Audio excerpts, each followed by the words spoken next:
Hello students, we are working on ecology and environment. और ecology और environment में जो है कुछ बेसिक्स देखे हुए थे हमने कि इकोलॉजी क्या होता है, किसने इकोलॉजी को टर्म को काइन किया, और फिर इकोलॉजी में क्या क्या जो है ऑर्गेनाइजेशन कैसी है, इसके क्या क्या स्टेप्स पाए जाते हैं। ठीक है, जिसमें हमने स्पीशी देखा, फिर उसके बाद जो है स्पीशी के बाद हमने पॉपुलेशन देखा क्या होता है, फिर उसके बाद जो कम्युनिटी क्या होता है। ठीक है, इसी तरीके से जो है हमने लैंडस्केप देखा, फिर बायोम्स क्या होते हैं और बायोस्फीयर क्या होता है, इस चीज को देखा। आज जो है हम कुछ दूसरी चीजें देखने वाले हैं, जिसमें हैबिटेट है, एक निच है, एक ऑर्गेनिजम्स एंड देयर एनवायरनमेंट है। ठीक है, तो सबसे पहले देखते हैं कि हैबिटेट होता क्या है। हैबिटेट, तो हैबिटेट जो है, हैबिटेट एक एरिया होता है, ज्योग्राफिकल एरिया होता है जो किसी फिजिकल फीचर से, किसी बैरियर से जो है सेपरेट होता है दूसरे पूरे जो लैंड एरिया है उससे। ठीक है, तो हैबिटेट क्या है? हैबिटेट जो है एक एरिया है जो दूसरी चीजों से सेपरेट रहता है। इसकी डेफिनेशन लिख लेते हैं। एन एरिया, आर लिख लेते हैं, ज्योग्राफिकल एंटिटी करते हैं इसको। Geographical entity that is separated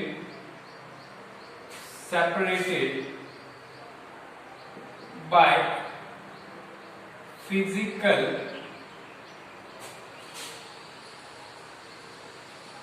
barriers, ठीक है, और other characteristic features that make it a separate entity. तो ठीक है, हैबिटेट क्या होता है? एक ऐसा एरिया जो या एक ऐसी ज्योग्राफिकल एंटिटी है जो सेपरेट रहे किसी फिजिकल बैरियर से। ठीक है, वो फिजिकल बैरियर क्या हो सकता है? वो फिजिकल बैरियर जो है टोपोग्राफी हो सकता है। फिजिकल बैरियर्स जैसे करके physical barriers such as topography is there,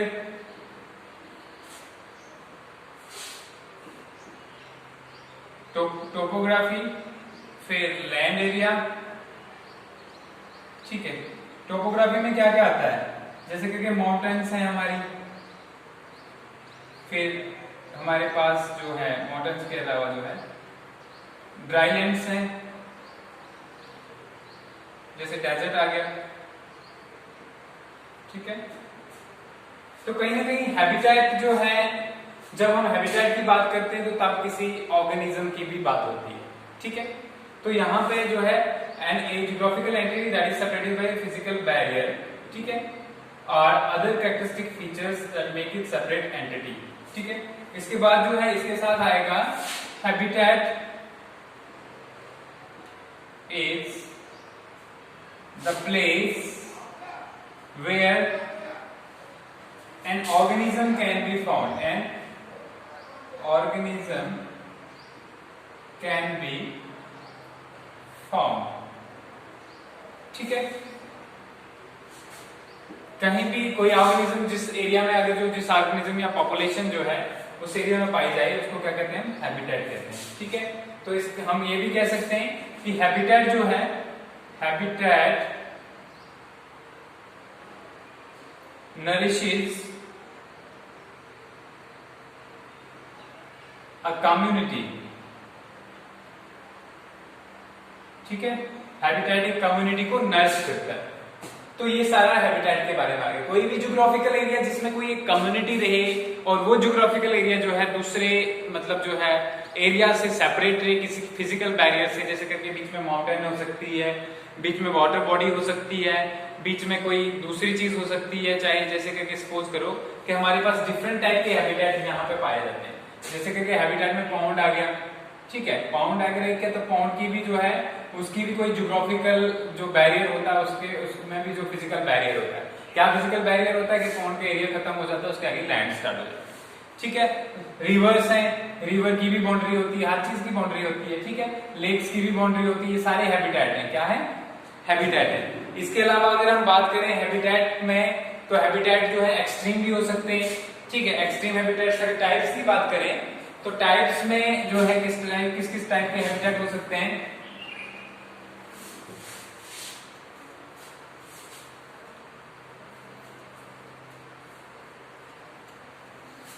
habitat की टाइप्स की अगर हम बात करें, टाइप्स तो नॉर्मल में जैसे करके हम नॉर्मल की बात करें तो एक्वेटिक आ सकता है, एक्वेटिक, ठीक है। फिर टेरेस्ट्रियल आ सकता है, ठीक है। अगर हार्श हैबिटेट की बात करें, हार्श मतलब ऐसी जगहें जहां पे बहुत ही कठिन जो है वो सर्वाइवल के लिए ऑर्गेनिज्म, क्योंकि हम ऑर्गेनिज्म को जब भी इकोलॉजी पढ़ते हैं तो ऑर्गेनिज्म उसके सेंटर में होता है। ऑर्गेनिज्म इसके सेंटर में होने का क्या मतलब है कि ऑर्गेनिज्म की सोच हमेशा माइंड में होनी चाहिए। जब भी कोई फैक्टर सोचो, अबायोटिक फैक्टर सोचो, बायोटिक फैक्टर सोचो, तो वो किसी ऑर्गेनिज्म के लिंक, उसको किसी ऑर्गेनिज्म को लिंक करके ही सोचते हैं। जैसे करके हमने इन्वायरमेंटल इश्यूज पढ़े थे, तो इन्वायरमेंटल इश्यूज भी हम मोस्टली जो इकोलॉजी के अंदर पढ़ते हैं, तो उसके अंदर जो है सेंट्रल कौन सा ऑर्गेनिज्म होता है? Human being. ह्यूमन बीइंग को सेंटर में रख के हम सोचते हैं कि ये इश्यूज हैं। जैसे अगर ये ह्यूमन बीइंग, अगर पोल्यूशन है तो किसको इंपैक्ट कर रही है? ह्यूमन बीइंग को। ग्लोबल वार्मिंग है तो किसको इंपैक्ट कर रही है? ह्यूमन बीइंग को, ठीक है। तो कहीं ना कहीं जो किसी ऑर्गेनिज्म को जो है हम सेंटर पे रख के सोच रहे होते हैं। तो हार्श हैबिटेट में क्या क्या आता है? जैसे आपका डीप थर्मल वेंट्स है, डीप थर्मल वेंट्स है, फिर थर्मल स्प्रिंग्स है, डीप सी वेंट्स कर देते हैं, ठीक है। थर्मल स्प्रिंग्स है, ठीक है। फिर साल्ट मार्शेस है। साल्ट मार्शेस के अलावा हमारे पास जो है आइस कैप्स हैं। आइस कैप्स कौन से आइस कैप? पोलर वाले, ठीक है, जहां पर माइनस में टेम्परेचर हमेशा पाया जाता है, ठीक है। फिर डेजर्ट्स हैं हमारे पास, डेजर्ट्स हैं। तो ये डिफरेंट टाइप के हैबिटेट जो है वो पाए जाते हैं। ये था हैबिटेट के बारे में। अब देख लेते हैं ये निच क्या होता है।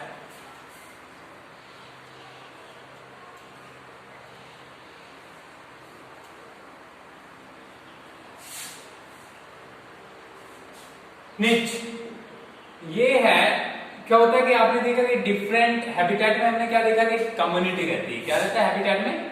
कम्युनिटी। जब निच की बारी आती है तो हम इसमें एक स्पीशी को सोच के बात कर रहे होते हैं। किसको सोच के बात कर रहे होते हैं? नंबर एक स्पीशी। अगर एक स्पीशी है तो हैबिटेट में उसकी कहीं एक जो है सेपरेट आइडेंटिटी होगी। क्या होगा? सेपरेट आइडेंटिटी, ठीक है। फिर क्या होगा? सेपरेट फीडिंग हैबिट्स होंगी, सेपरेट फीडिंग हैबिट्स होंगी। फिर ऑक्युपाइंग, जो ऑक्युपाई करेगी, क्या स्पीशी क्या करेगी? Occupying A part of habitat, habitat के एक पार्ट को जो है वो ऑक्युपाई करेगी। तो ये सारी चीजें जो है हम निच के अंदर देखते हैं। किसमें? अब डिफरेंस देखो क्या है। डिफरेंस ये है कि हैबिटेट में पूरी की पूरी कम्युनिटी के बारे में हम सोचते हैं, जबकि जब निच की बारी आती है तो तब क्या सोचते हैं हम? तब एक स्पीशी के बारे में सोचते हैं, उसका सेंट्रल रोल, उसका इकोलॉजी के ऊपर इम्पैक्ट क्या है, उसका एनवायरनमेंट के ऊपर इम्पैक्ट क्या है, उसके बारे में सोचते हैं। उसकी फीडिंग हैबिट्स कहाँ है, हैबिटेट में किस जगह वो जो है क्या करती है? रेजाइड करती है, ठीक है। जैसे करके एग्जांपल्स को ले लें अगर हम, ठीक है, एग्जांपल्स को ले लें तो एग्जांपल्स में हमारे पास जो है औल्स जो है, ठीक है, वो फीड करते हैं माइस के ऊपर। श्रीव्स जो है दोनों माइस के ऊपर फीड करते हैं, लेकिन फर्क क्या है कि इनके हैबिटेट अलग अलग है, खा एक ही चीज रहेंगे, तो ये एक सेम निच से बिलोंग करेंगे, ठीक है। समझ आ गया? अगर जो है किसी एक हैबिटेट के अंदर किसी एक ही चीज के ऊपर दो चीजें फीड कर रही हो तो सेम निच से हम कहेंगे कि we are belonging to same niche, ठीक है। समझ आ गया? तो ऑटमैन था जो, उसने क्या कहा था? उसने कहा था कि हैबिटेट जो है, सॉरी ऑटम जो था, ऑटमैन नहीं ऑटम, उसने कहा था कि हैबिटेट अगर एड्रेस है तो निच क्या है? हैबिटेट जो अगर एड्रेस है तो निच प्रोफेशन है, ठीक है। मैं बताता हूं एक मिनट। ऑडम ने कहा हैबिटेट और नीच को जब उसने कंपेयर किया तो उसने क्या कहा, इफ हैबिटेट इज नीच, habitat is address, niche is profession.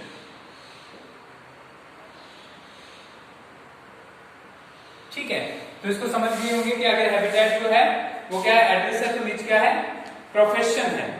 ठीक है, यहां पर हो गया। अब हम देखते हैं ऑर्गेनिज्म और देयर एनवायरनमेंट।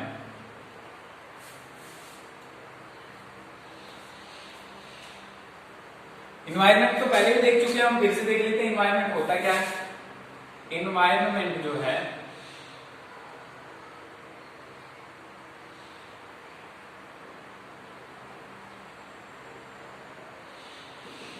इन्वायरमेंट होता है sum total of physical and biological factors. ठीक है, बायोटिक और अबायोटिक फैक्टर्स कहेंगे हम इनको।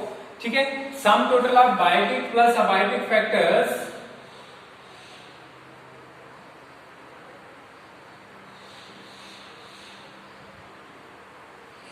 that are found in the vicinity or periphery of an organism is known as its habitat। किसी भी ऑर्गेनिज्म के सराउंडिंग में जो भी फिजिकल या जो भी अबायोटिक फैक्टर्स हैं और जो भी बायोटिक फैक्टर्स हैं उसको क्या कहते हैं हम, उसको कहते हैं उसका हैबिटेट। ठीक है, अब हैबिटेट देख लेते हैं। अब हैबिटेट के बाद ये क्या कहते हैं उसका एनवायरनमेंट कहते हैं। अब एनवायरनमेंट में हम देख लेते हैं कि सबसे पहले हम बायोटिक फैक्टर्स देखेंगे, क्योंकि बायोटिक फैक्टर्स और अबायोटिक फैक्टर्स में देखते हैं पहले आता क्या है। बायोटिक फैक्टर्स में दूसरे स्पीशीज आते हैं। ठीक है, इसलिए जो हम दूसरे स्पीशीज के साथ क्या इंटररिलेशन रहता है, पॉपुलेशंस क्या होती हैं, पॉपुलेशंस के बीच में इंटरेक्शंस क्या होती हैं, पॉपुलेशन इंटरेक्शन पढ़ेंगे। फिर इसके अलावा जो है हम दूसरे जो रिलेशनशिप्स पढ़ेंगे, जैसे म्यूचुअलिज्म है, पैरासिटिज्म है, तो ये सारी चीजें पढ़ेंगे। लेकिन आज जो हम देखने वाले हैं वो है अबायोटिक फैक्टर्स। क्या देखने वाले हैं, मोस्टली अबायोटिक फैक्टर्स। तो अबायोटिक फैक्टर्स जो है एनवायरनमेंट के वो क्या क्या होते हैं। अबायोटिक फैक्टर्स में हमारे पास आता है ठीक है, सबसे पहले हमारे पास जो है हमारे पास टेम्परेचर आता है। क्या आता है, टेम्परेचर आता है। फिर हमारे पास लाइट आता है। लाइट के बाद हमारे पास जो है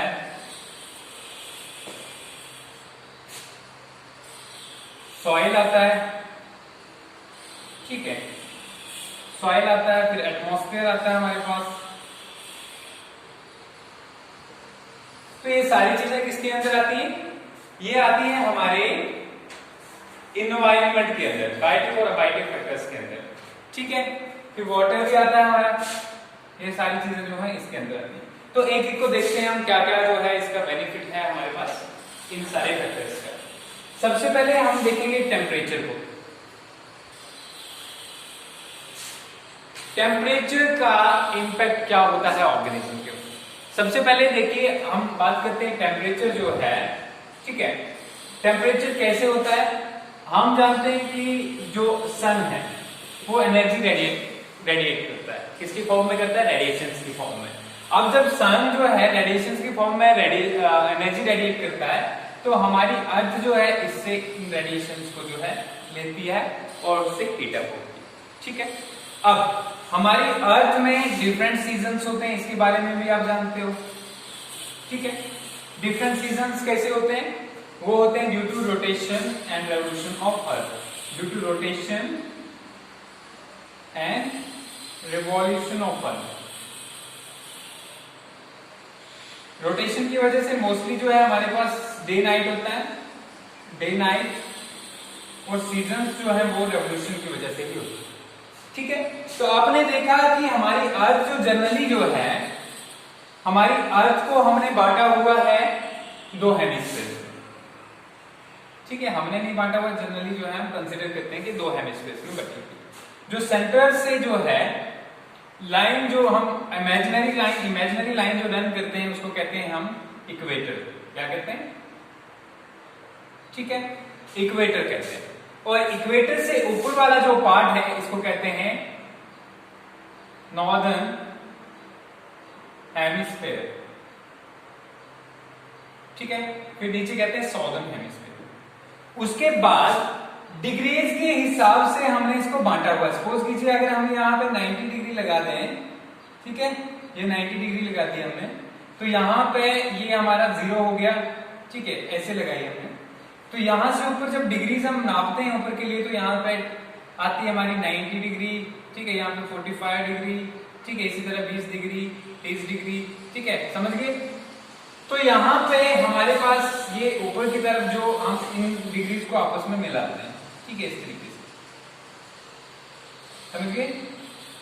अब जब इनको मिलाते हैं तो यहाँ पे इक्वेटर से ऊपर और नीचे की तरफ जो हाइट्स होती हैं, इसको कहते हैं हम लैटिट्यूड। क्या कहते हैं?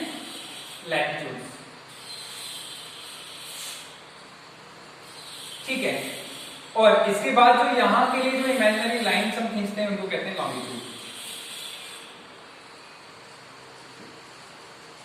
अब ऊपर की तरफ जब हम चलेंगे तो 0 से 20 डिग्री तक आता है हमारे पास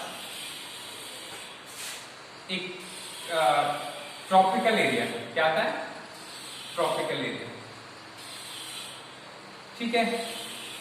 20 से 40 तक आता है हमारे पास सब ट्रॉपिकल एरिया,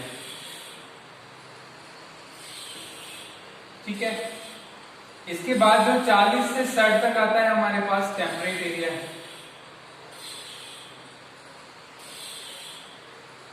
सॉरी 20 से 40 तक जो हमारे पास ट्रॉपिकल एरिया आएगा और 40 से 60 तक आएगा टेम्परेट एरिया। 60 से 80 तक जो है हमारे पास क्या आता है, ठीक है, हमारे पास जो है 60 से जो है हमारे पास पोलर एरियाज आ जाते हैं, ठीक है। पोलर एरियाज नहीं आते बल्कि आर्टिक और एंटार्क्टिक एरियाज आते हैं, ठीक है। ये हो गया। तो यहाँ पे जो है अगर देखा जाए 23 से 1/2 पे जो है यहाँ पे ट्रॉपिक ऑफ कैंसर रन करता है, ठीक है। तो ये एरिया किसमें आता है? ट्रॉपिकल एरिया, समझ आ गई। तो जनरली अगर देखा जाए तो हमारा जेएंडके जो है वो टेम्परेट एरिया में आता है। किसमें आता है? टेम्परेट एरिया में। अब इसका फन क्या है बताने का कि मेन जो चीज है, जब सन की रेडिएशन जो रेडिएट आउट होती है तो सबसे ज्यादा हीट वाला पोर्शन जो हमारा ट्रॉपिकल एरियाज में होता है। क्या होता है? ट्रॉपिकल एरियाज में। तो इसलिए जो टेम्परेचर जो होता है ट्रॉपिकल एरियाज में ज्यादा रहता है। जब इससे हम ऊपर की तरफ चढ़ते हैं तो टेम्परेट एरियाज में टेम्परेचर जो है वो कम होता है, टेम्परेट एरियाज में टेम्परेचर कम होता है। और उसके बाद जैसे ही हम जो है पोलर एरियाज में पहुंचते हैं, आर्टिक और एंटार्क्टिक एरियाज जिनको कहते हैं हम, ठीक है, वहां पे टेम्परेचर और भी ज्यादा कम होता है, -, डिग्री। तो अगर वेरिएशन की बात करें तो कैसे बढ़ता है टेम्परेचर? टेम्परेचर, ठीक है, decreases from equator to poles, equator to poles, ठीक है। एक बात होगी। दूसरी बार टेम्परेचर में वेरिएशंस कैसे आती हैं? Temperature decreases while climbing up a mountain, ठीक है। जैसे हम माउंटेन्स के ऊपर चढ़ना स्टार्ट कर देते हैं तो टेम्परेचर कम होता रहता है। तो ये पढ़ने का फन क्या है? क्योंकि हम ऑर्गेनिज्म और लिविंग एनवायरनमेंट में टेम्परेचर का देख रहे हैं वेरिएशन। इस टेम्परेचर की वेरिएशन से जो है ऑर्गेनिजम्स का एग्जिस्टेंस भी डिपेंड करता है, ठीक है। जो स्पीशीज आपको ट्रॉपिकल एरिया में मिलेंगी वो आपको टेम्परेट एरिया में नहीं मिलेंगी। जैसे करके अगर मैंगो ट्री की बात करें तो मैंगो ट्री जो है हमारा, mango tree can not be found in temperate areas, ठीक है। और ऑन द अदर हैंड अगर आप ट्रॉपिकल एरियाज में जाओगे तो ट्रॉपिकल एरियाज में आपको कॉनिफरस फॉरेस्ट नहीं मिलेंगे, ठीक है। जैसे देवदार वगैरह जो है फॉरेस्ट आपको नहीं मिलेंगे, ठीक है। समझ में आ गया? तो ये डिफरेंस है ट्रॉपिकल एरियाज। और इसी तरीके से जो है अब एक्सट्रीम टेम्परेचर की कंडीशंस भी होती है, जैसे कि बहुत ही हैवी टेम्परेचर कुछ जगह पे बहुत ज्यादा टेम्परेचर होता है, जैसे करके hydrothermal vents, hydrothermal sea vents. समंदर के अंदर जो है बहुत सारा पानी जो है गर्म हो जाता है, ठीक है। किसकी वजह से? क्योंकि उसके अंदर से आग जो है लाइक जो है वहां से निकलती है, ठीक है, सी वेंट्स, समझ गए? Under water. तो अंडर वाटर हाई टेम्परेचर जो है ये प्लेसेस होती हैं। इसके अलावा हमारे पास हॉट स्प्रिंग्स होते हैं, हॉट स्प्रिंग्स होते हैं। ठीक है, हमने देखा था कि इन हॉट स्प्रिंग्स में हमारे पास क्या होते हैं, थर्मो एसिडोफाइल्स मोस्टली पाए जाते हैं।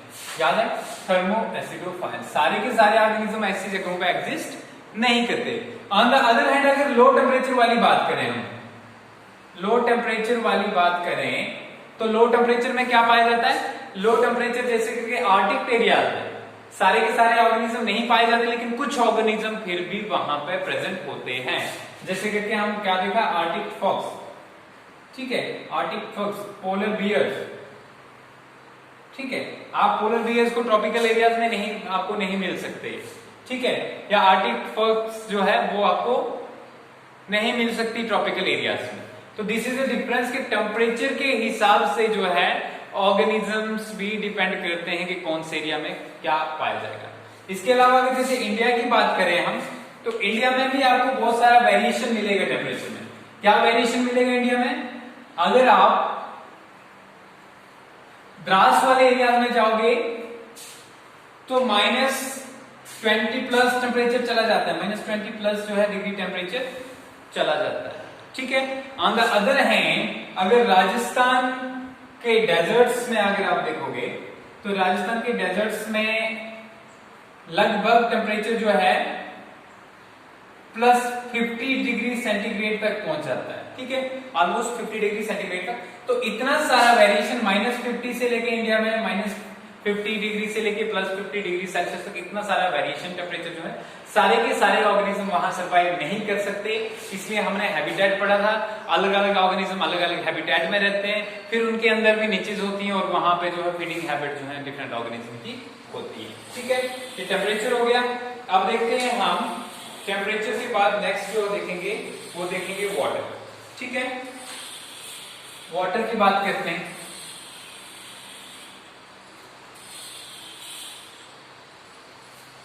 वाटर जो है वो ऑर्गेनिज्म के सर्वाइवल के लिए बहुत ही ज्यादा नेसेसरी है। ठीक है, इवन दो ये भी जो है आपने जब एवोल्यूशन पढ़ा होगा, ठीक है, ओरिजिन ऑफ लाइफ, उसके अंदर आपने ये देखा होगा कि सबसे पहले जो लाइफ ओरिजिनेट हुई पानी के अंदर। ठीक है, तो यहां पे वाटर बहुत ही इंपॉर्टेंट है सर्वाइवल के लिए।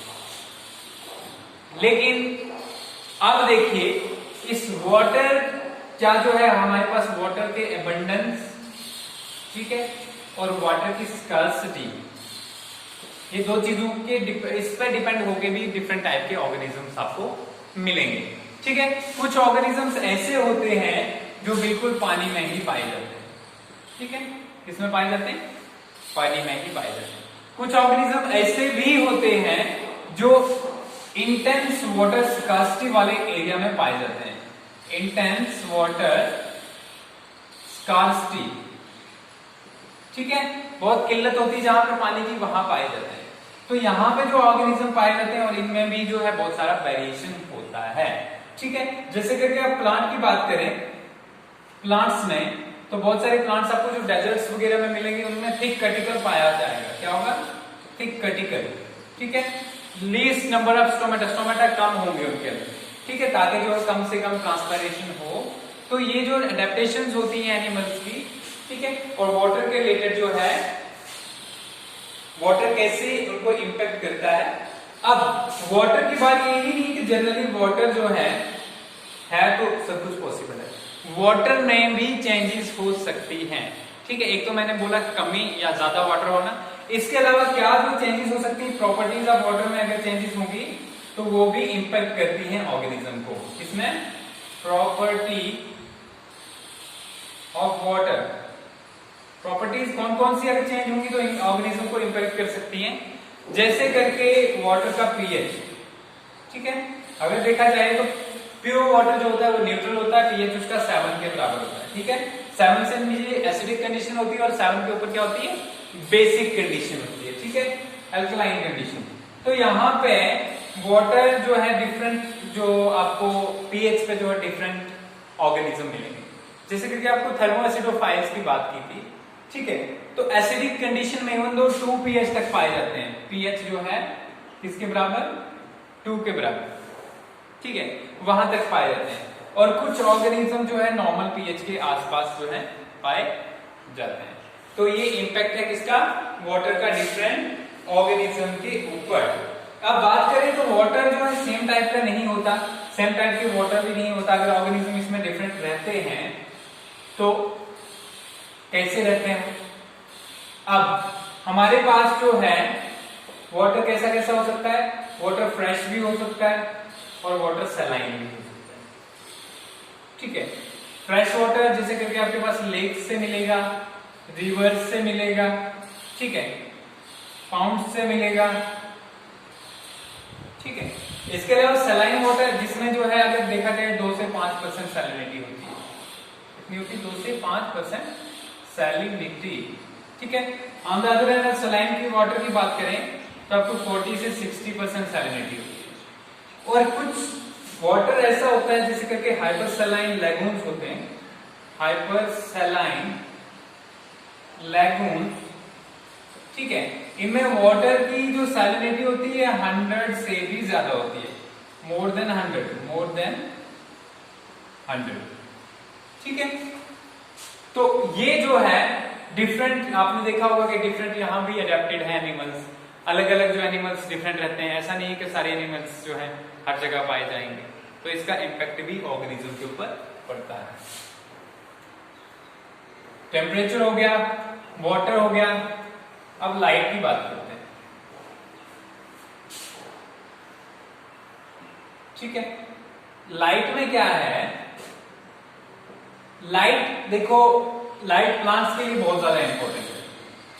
प्लांट्स के लिए या हम कह सकते हैं ऑटोट्रॉप्स के लिए, फोटो ऑटोट्रॉप्स के लिए, फोटो ऑटोट्रॉप्स, ठीक है। फोटो ऑटोट्रॉप्स के लिए बहुत इंपॉर्टेंट है लाइट। रीजन ये है कि वो अपनी पूरी की पूरी जो फूड है इससे ही मैन्युफैक्चर करते हैं, उसी से जो है सिंथेसाइज करते हैं। और प्लांट्स के अंदर जो रिक्वायरमेंट होती है लाइट की, वो कौन पूरी करता है, वो सन पूरी करता है, ठीक है। जनरली अगर देखा जाए तो पूरे के पूरे ऑर्गेनिजम्स के लिए जो हमारी अर्थ के सर्वाइवल के लिए जो सन बहुत ही ज्यादा नेसेसरी है। जब तक ऑटोट्रॉप्स नहीं होंगी तो फोटोसिंथेसिस नहीं होगा, कार्बन डाइऑक्साइड फिक्सेशन नहीं होगी, यानी कार्बन फिक्सेशन नहीं होगी, तो जो है हमारे पास जो है कार्बन सोर्सेज नहीं होंगे। तो हेटेरोट्रॉप्स जो फोटोट्रॉप्स के ऊपर फीड करते हैं या ऑटोट्रॉप्स के ऊपर फीड करते हैं, उनके ऊपर भी जो है पॉसिबिलिटी नहीं होगी सर्वाइवल, ठीक है, उनके सर्वाइवल की पॉसिबिलिटी नहीं होगी। तो यहां पे अगर हम बात करें ऑर्गेनिज्म, तो डिफरेंट ऑर्गेनिज्म डिफरेंट तरीके से अडेप्टेड हैं, ठीक है, लाइफ के रिलेटेड। कैसे अडेप्टेड हैं, अडेप्टेड हैं जो लाइफ के रिलेटेड जो ऑर्गेनिज्म अडेप्टेड है, जैसे कि अगर हम देखेंगे तो कुछ प्लांट्स जो हैं जो डीप फॉरेस्ट में पाए जाते हैं वो लेस लाइट कंडीशन में भी ग्रो कर लेते हैं, ठीक है। तो लाइट इस तरीके से जो है उनको हेल्प करती है ग्रोथ में, ठीक है।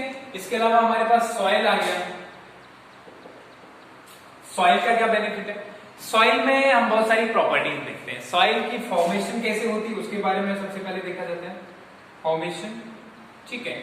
उसमें जो है वाटर कंटेंट कितना है, वाटर कंटेंट कितना है, ठीक है। फिर सॉइल पार्टिकल्स की साइज कितनी है, ये सारी चीजें देखी जाती हैं। इसके बेस पे जो है ऑर्गेनिजम्स जो है ग्रो करते हैं, ठीक है। अब जो ऑर्गेनिजम्स डिफरेंट ग्रो करते हैं बेस्ड ऑन साइज, सॉइल की साइज के बेस पे, ठीक है, तो उसके हिसाब से जो है और डिपेंड करता है कि अगर जो जिससे साइज की साइज होगी उसी हिसाब से उसकी वाटर होल्डिंग कैपेसिटी भी होती है, वाटर कंटेंट भी होता है, ठीक है। तो डिफरेंट सॉइल्स में डिफरेंट प्लांट्स, इसी के हिसाब से हम क्रॉप्स जो है उगाते हैं। आपको पता है कि डिफरेंट सॉइल्स अलग अलग है, जैसे ब्लैक सॉइल्स में हम जो है कॉटन उगाते हैं, ठीक है, मोस्टली।